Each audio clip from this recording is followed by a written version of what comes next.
Hello guys, magandang gabi sa inyong lahat. Ito po yung ulam po natin ngayon. Magtitinola po tayo. Tinolang manok na may halong baboy.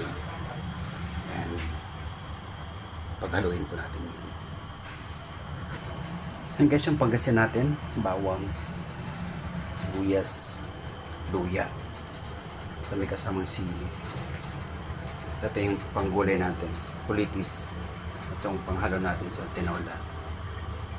Walang papaya, mahalan papaya. Ito lang kasi 1 dirham per tali. Ayan.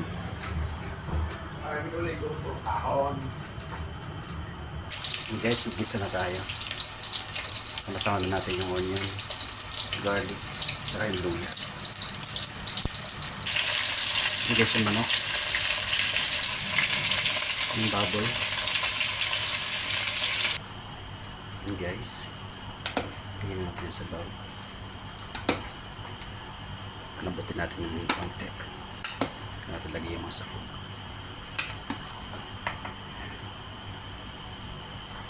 And guys, lagyan natin yung sili. Ayan. And guys, lagyan na natin yung kulitis. And guys, mas masarap ang gulay, mas masarap.